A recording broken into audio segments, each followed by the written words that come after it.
Wake wenzangu, napenda kuwashirikisha hadithi yangu kama ushuhuda. Ni ushuhuda kwa wanawake wote wanaoishi ndani ya safari hii takatifu inayoitwa ndoa.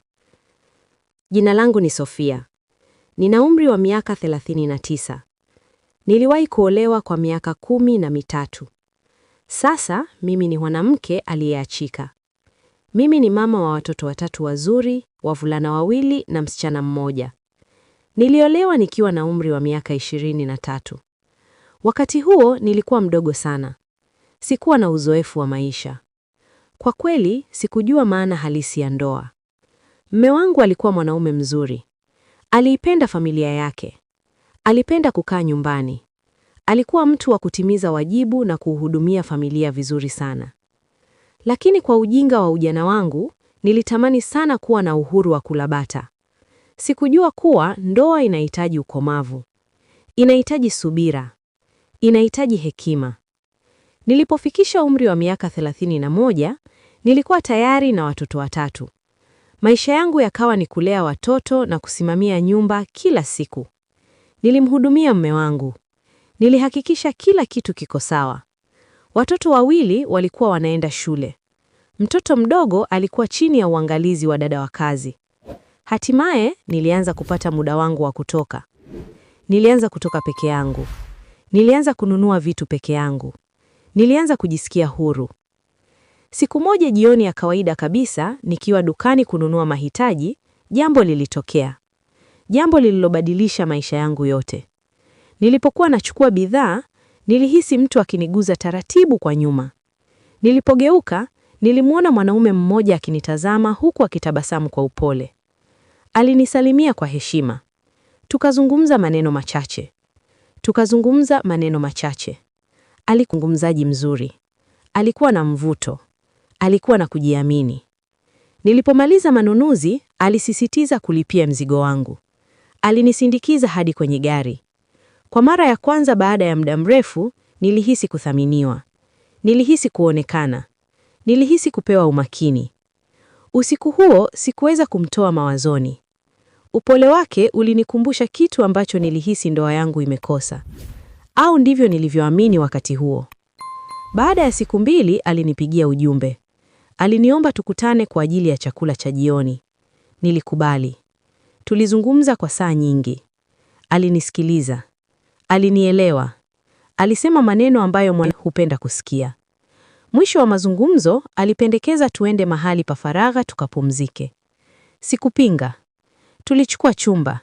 Na usiku huo, maisha yangu yalibadilika kabisa. Nilipewa mambo adimu sana. Kurupushani za kila aina, kila kona ya chumba. Hakika ilikuwa show kweli. Ukaribu tuliokuwa nao ulinifanya nijisikie hai tena. Lakini sikujua gharama yake. Furaha ile ya muda mfupi ilinigharimu kila kitu nilichojenga kwa miaka mingi. Niliporudi nyumbani, nilianza kumlinganisha yule mwanaume na mume wangu. Maneno yake, mguso wake, uwepo wake. Ghafla mume wangu nikaanza kumuona kama mbuzi, mtu anayenichefua kila nikimuona. Nikaona kama hanitoshelezi hadi chumbani. Nikaanza kumkwepa. Nikaanza kumnyima mapenzi na tendo la ndoa. Mahusiano ya siri yaliendelea. Siku moja yule mwanaume aliniambia nimwache mume wangu ili anioe yeye tuishi pamoja. Aliniambia tuanze maisha mapya pamoja.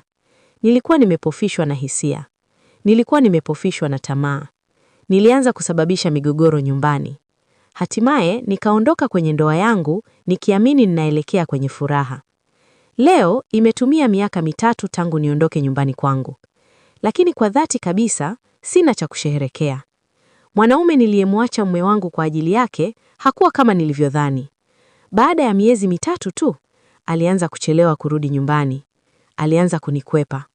Alianza kuwa na wanawake wengine. Alianza kunikumbusha kuwa nina watoto na mwanaume mwingine. Yule aliyewahi kunifanya nijisikie muhimu, alianza kunifanya nijisikie sina thamani. Ninaumia sana kwa ajili ya uamuzi nilioufanya siku ile dukani. Nilipoteza nyumba yangu.